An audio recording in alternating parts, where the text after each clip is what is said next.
Hell, fuck, we got like one more week left in the year and we're almost there to 2022. But break it down. The White House is going to be releasing a memo that basically they do an end of the year recap that explains how the White House, they do it with every president. They basically release a memo that states how well the president did, what could have gone better, stuff like that. Now, the White House released a memo basically saying that we are better off now under Biden than we were under Trump a year ago, which is kind of true. The White House will send a year-end recap to Democrats on the Hill and the allied groups, arguing that Americans are better off after 1 year of the current President Biden than we were under the squatter Trump. When Trump had left office, basically, I'm doing better in my 401k financially under Biden than I did under Trump. So that's just the truth about it. Why it matters, the memo 2021, the POTUS delivered results for working families, and they used data to basically frame up Biden's year one as a season of accomplishment despite the collapse of the Build Back Better at season's end.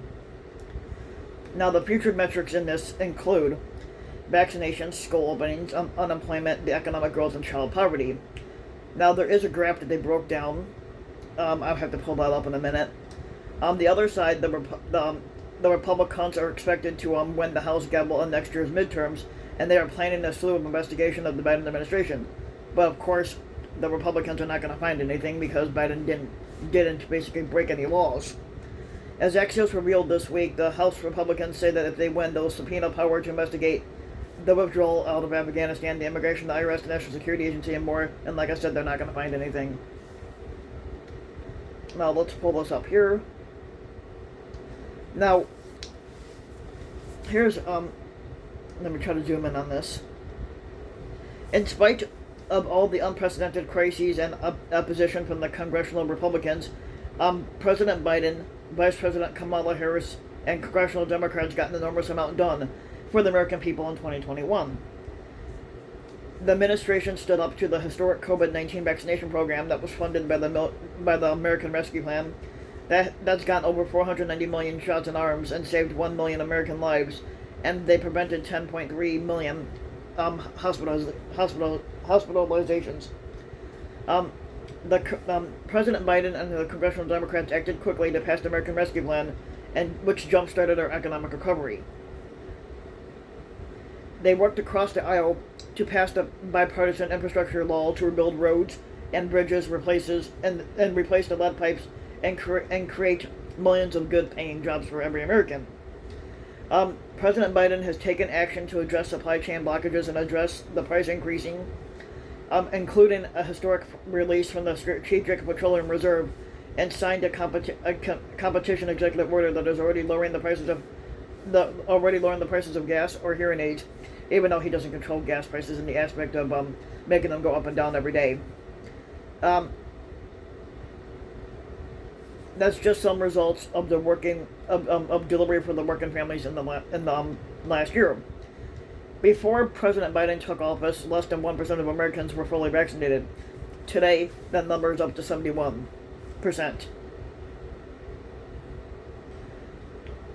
When Biden took office, before Biden took office, only 46% of the schools were open due to Trump botching the pandemic. Today, now we got 99% of the schools open.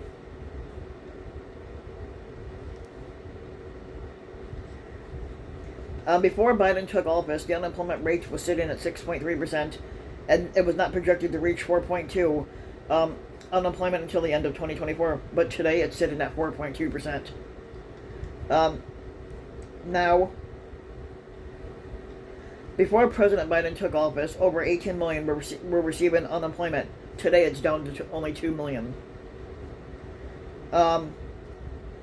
Before President Biden took office, Moody's estimated 2021 GDP growth was sitting at almost 3%. Today, it's on pace for a growth of 6%, which is the best it's been since 1984. Before President Biden took office, we had a high rate of child poverty. Now today, because of the American Rescue Plan and historic economic recovery, child poverty is on track to be cut down by 40%.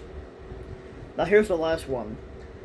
Before President Biden took office, escalating supply chain issues Basically, we had an escalating supply chain issue due to a global pandemic because of Trump launching that pandemic. Now today, the number of containers sitting on the docks at ports for over a week has been cut down by half since the beginning of November, and store shelves are fully stocked and in time for the holiday season. So, and that's that. But so that is good for that part. So that's just facts for the inbred rednecks that don't like Biden. Even though I've done better under Biden, but that's just personal opinion and actual fact. So if you like the video, give the video a like and subscribe to my channel RBW King, and also hit the notification bell so that you can know if a new video comes out. And thanks for listening.